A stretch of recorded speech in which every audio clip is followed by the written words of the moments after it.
ubundi Bruce Melody agifungura umunwa akavuga ngo nyakubahwa imbuga zacu zikeneye monetize. Iryo jambo abantu benshi bararyumvishe batangira kumukomera amashi, na perezida abyumvishe aravuga ati monetize ni gute tuzayibaha. Bruce Melody mu gusobanura avuga ko u Rwanda rutari mu bihugu byemererwa monetize, ariyo mpamvu abanyarwanda babona amafaranga makeya ku mbuga zabo za YouTube, kandi abanyarwanda ni bamwe mu bantu bakoresha urubuga rwa YouTube cyane. Gusa nanone wakwibaza ngo ni ukubera iki abanyarwanda babona amafaranga adahagije ku rubuga rwa YouTube. Byose biterwa nuko u Rwanda rutari mu bihugu bikorerwamo na YouTube. So rero YouTube bishatse kuvuga ko abantu bayigenzura bashobora kuba batazi neza ko mu Rwanda haboneka abantu bakoresha urubuga rwa YouTube, ariyo mpamvu location yo mu Rwanda itemererwa monetize. Ariko se nanone umuntu yakwibaza ikibazo kigira giti, ese ni ukubera iki ibindi bihugu byo bihabwa monetize? Ninde ubundi usaba monetize? Ninde muntu ugenda ngabwire YouTube ngo duhe monetize? Ese bica mu zihe nzira kugira ngo igihugu cyemererwe kuba cyagira location iri monetize? Ni ibihe bintu bisabwa kugira ngo igihugu cyemererwe monetize ubusanzwe? Ese bigenda bite kugira ngo umuntu abone views zirenga ibihumbi 100 gusa usange yakuyemo amadolari 2 cyangwa idolari 1? Yabaza impamvu bakamubwira ko byatewe nuko abantu benshi barebye iyo video ari abantu baturuka mu Rwanda, mu Burundi no mu bindi bihugu byose bigiye bitandukanye bitari mu bihugu byahawe monetize. Ese ni ibiki bituma igihugu cyacu cy'u Rwanda tutabona monetize? Ese nuko tudakora cyane? Ese nuko tutabisabye? Banza umenye impamvu, umenye icyatumye u Rwanda kugeza kuri uyu munsi ruri mu bihugu rwose bidafite monetize. Location yo mu Rwanda itahemba. Ndagira ngo nguhe ikaze wowe wamaze kugera kuri iyi channel. Niba ubonye iyi video uyiguyeho nkimanuka, nagusaba gukora subscribe ubundi ugakanda kunzogera kugira ngo tujye tubana umunsi ku munsi. Niba nawe wari usanzwe warakoze subscribe kuri iyi channel, ndagusaba kwicara hasi ubundi ukamenya ibya monetize. Ese u Rwanda ubundi ruzabona monetize? Ibyo ni ibibazo buri muntu wese yakwibaza. Ubu muri aka kanya ngiye kukubwira ibintu bigera muri 14 bagenderaho bahereza igihugu monetize. Nkubwire ninde usaba monetize? Ese ni iki kiri kubura kugira ngo habe hasabwa monetize? Ibyo byose ndagusaba umwanya wa mutoya kugira ngo tuze tubane, ubundi nkubwire byinshi mu mabanga utaruzi ya YouTube monetization u Rwanda rukeneye kuri uyu munsi. Nge nitwa The Brown, ni The Brown 250. Ikaze. Yes, ubundi mbere na mbere kugira ngo YouTube itange monetization mu gihugu runaka, nuko icyo gihugu kiba cyemera uburyo bwa AdSense. AdSense ni iki? Ubundi YouTube ni urubuga abantu bakoreraho amafaranga. Noneho AdSense ni serivisi ya Google ikoresha mu kwakira no kwishyura amafaranga ava ku matangazo ya ads. Ni ukuvuga ngo iyo ukoreye amafaranga kugira ngo wishyurwe hakoresha Google AdSense. Birumvikana neza ku muntu utarabuzi Google AdSense, aho ngaho yayisobanukirwa. Ubwo rero iyo abantu bakoresha YouTube barabizi neza ko hari amatangazo cyangwa se amatangazo yo kwamamaza agenda anyura kuri video zabo. Iyo video uyifunguye hari video zo kwamamaza zinyura kuri video zawe. Aho ngaho niho YouTube nayo ikorera amafaranga. Bityo abantu baherereye mu Rwanda impamvu batabona amafaranga menshi aturuka kuri YouTube nuko nubundi bene aya matangazo ntabwo ajya anyura kuri video zitari mu bihugu biboneka muri location ya monetization. No kuvuga ngo niba igihugu kitari mu bihugu byemererwa monetization, ntabwo aya matangazo ajya aca kuri video zabo, niyo aciyeho aba makeya cyane, bityo kubera ko batinjiriza YouTube nayo ibahemba ubusa. Ngiye impamvu umuntu ashobora gushira video kuri YouTube ikarebwa n'ibihumbi amagana, ikarebwa miliyoni zirenga imwe, ariko umusaruro w'amafaranga ukaba mukeya. Ngiye impamvu abahanzi twumva barebwa na za miliyoni ariko ntibabona amafaranga. Ngiye impamvu iba yabiteye, nubwo barebwa cyane, barebwa n'abantu bari mu bihugu bitemererwa monetization. Ni ukuvuga ngo ibyo bihugu ntabwo byinjiriza YouTube, kuko YouTube ntiyamamaza kuri video zo mu ibyo bihugu, harimo nk'u Rwanda, bigatuma itanga amafaranga makeya. Reka tuve kuri icyo ngicyo, ahubwo turebe kuri bya bintu nakubwiye bituma YouTube ifata umwanzuro wo kuba wahereza igihugu ikagishyira muri location ya monetization. Mubwire ko mbere na mbere YouTube ireba region, uduce duherereyemo monetization. Mbere na mbere yemerera agace runaka bigendanye na geographical location. Ntabwo wenda reka tuvuge hariho icyo bita East Africa, icyo kintu cyitwa East Africa, ese YouTube yemera ko muri East Africa haba habonekamo ibihugu byahabwa monetization? Yego, icyo ngicyo rwose iracyemera. Muri East Africa hari ibihugu byahawe monetization. Ibyo ngibyo reka tubiveho nanone. Ese kuba tutabona monetization nuko tudakora cyane, nuko tutabisaba? Igisubizo ni oya, ntabwo ari ukubera ko tudakora cyane. Ese nuko tutabisaba? Igisubizo ni oya, kuko nta muntu n'umwe usaba nta muntu n'umwe ujya gusaba Google AdSense. Nta muntu n'umwe ugenda ngo abwire YouTube ati igihugu cyacu gikeneye monetization. Wakwibaza ngo ni ukubera iki none u Rwanda ruzabikora ute? Ni gute ibintu dusaba perezida yabikora kandi bidashoboka? Ndakubwira inzira ashobora gucamo, ni inzira imwe y'ingenzi, ubundi u Rwanda rukabona monetization. Atanyuze mu iyo nzira ntabwo byakunda. Ubwo rero reka manze nkwereke bya bintu nakubwiye bagenderaho batanga monetization, ubundi gusobanurire ibyo ari byo. So rero kimwe mu bintu bya mbere bagenderaho bari guhereza igihugu monetization ni ubunini bw'isoko ryamamaza, ibyo bita advertisement market. Ni ukwamamaza uburyo ki YouTube yamamaza kuri video zanyu. Ese ubwo buryo mu Rwanda buri hejuru? Igisubizo ni oya, kuko mu Rwanda nta muntu n'umwe wigeze ugirana imikoranire na YouTube ngo ayihe ikiraka cyo kuba yamwamamariza. Niyo mpamvu advertisement yo mu Rwanda iri hasi cyane. Nta muntu n'umwe wari wagirana deal na YouTube yo kwamamaza ngo YouTube ijye imwamamariza video cyangwa se imwamamariza ibindi bikorwa, mu gihe abandi babikora nta muntu wo mu Rwanda urabikora. Ariyo mpamvu kugira ngo tubone monetization bigoranye. Ubwo icyo kintu cya mbere kiradutsinze. Icya kabiri ni umubare w'abashaka kwamamaza muri icyo gihugu. So icya kabiri ngira ngo kirumvikana, umubare w'abashaka kwamamaza muri icyo gihugu. Mu Rwanda hari umuntu wifuza kwamamaza akasinyanya amasezerano, akagenda agasinya amasezerano na YouTube, akabibwira ati nyamamariza ibikorwa ibi n'ibi. Mu Rwanda uwo muntu ntawurimo, ntawurabonekamo. That's why icyo nacyo cya kabiri kiradutsinze. Bivuze ngo ibintu bikomeje kuba byinshi tutagira kugira ngo twemererwe monetization. Icya gatatu ni agaciro ka advertising, icyo bita CPM, RPM muri icyo gihugu.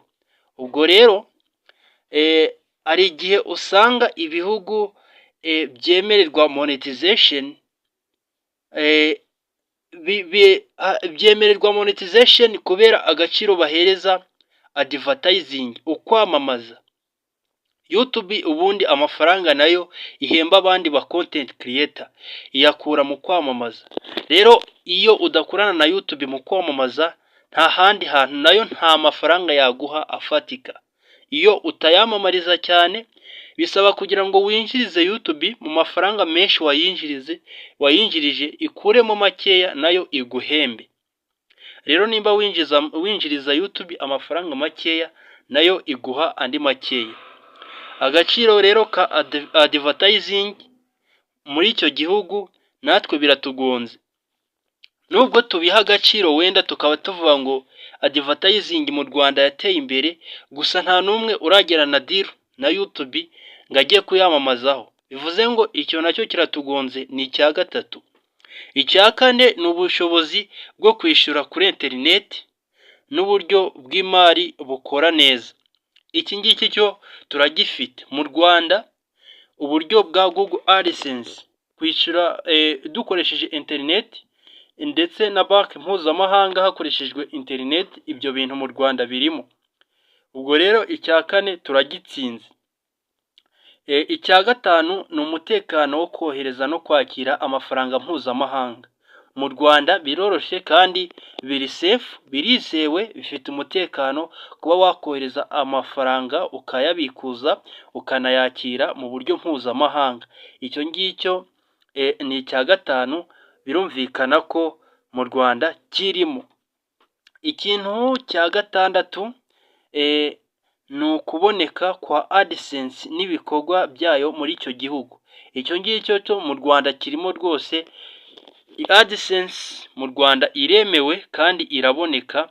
Ngira ngo iyo abantu bageze kuri step, abantu bakoresha YouTube, abantu bageze kuri step yo kuba bafungura AdSense, AdSense ngira ngo location basizemo address, imyirondoro bashyizemo ni imyirondoro yo mu Rwanda neza ahantu baherereye. Ururimi Kinyarwanda, aho uherereye mu Rwanda, iposita hiherereye mu Rwanda, umujyi uherereyemo mu Rwanda, ibyo byose ngira ngo ni address zo mu Rwanda. Bivuze ngo AdSense iraboneka mu Rwanda. Icyo kintu turagitsinze. Niba dutsinze ikintu cya gatandatu, tugiye ku cya karindwi. Icya karindwi rero ni amategeko agenga ubucuruzi n'imisoro. Ibyo bintu mu Rwanda biremewe, hari amategeko agenga ubucuruzi n'imisoro. Ngira ngo nk'abantu bakoresha YouTube murabizi neza ko hari amategeko y'imisoro aboneka kuri YouTube, kandi no mu Rwanda ibyo birahari. Icya munane ni umubare n'ubwiza bw'abakora content muri icyo gihugu. Umubare urashitse. Umubare mu Rwanda abakora content ni benshi, na content nziza zirakorwa mu Rwanda. Ngira ngo abantu barabizi, mu Rwanda dufite aba content creator ndetse bari kugenda bazamuka umunsi ku munsi. Ngira ngo murabizi nka Ashton Hall ni umwe mu bantu bahagarariye aba content creator rwose, uri kugenda uzamuka neza, n'abandi bagiye batandukanye. Nubwo mu Rwanda aba content creator bo mu Rwanda batari bagera kure cyane, gusa hari abarimo ubona ko bagerageza. Nanone kandi urabona ko ubwiza bwa content, nubwo barimo abenshi, usibye Kagarara wenyine, abandi bose ibyo bakora biri local, ntabwo bakora ibintu biri international. So rero niyo mpamvu icyo ngicyo nacyo nahita nanzura ko kidutsinze. Urumva ko dukomeje gutsindwa n'ibintu byinshi. So rero twagiye ku kintu cya cyenda bagenda barebaho. Ikintu cya cyenda mu bintu 10 ngiye kukubwira ni umubare w'abantu bakoresha YouTube muri icyo gihugu. Utumva ngo mu Rwanda dufite abantu benshi bakoresha YouTube. Mu Rwanda nta bantu benshi bakoresha YouTube. Ego wenda iyo urebye ubona abantu bakoresha YouTube, 1/2 cy'abantu baba mu Rwanda ntago bakoresha YouTube. Birumvikana ko ibitugonga biracyari byinshi. Ikintu cya 10 ari cyo cya nyuma, ubundi tukanzura tukareba ese nyuma y'ibyo byose ni iyihe nzira ihari y'ukuntu twasaba monetize, kandi ninde uzayisaba. Rero icya cumi aricyo cya nyuma ni ubushobozi bwo gushyira mu bikorwa amategeko ya YouTube n'ubufatanye n'inzego z'igihugu. Igihugu kiremera kuba cyakorana na YouTube mu bijyanye n'amategeko, ni ukuvuga ngo ndetse n'igihugu gifite ubushobozi bwo kuba cyakwakira amategeko ya YouTube kikayemera. Ibyo ngibyo turabyemera mu Rwanda, abayobozi barabyemera ndetse bari mu nzira yo gushakira abanyarwanda monetization.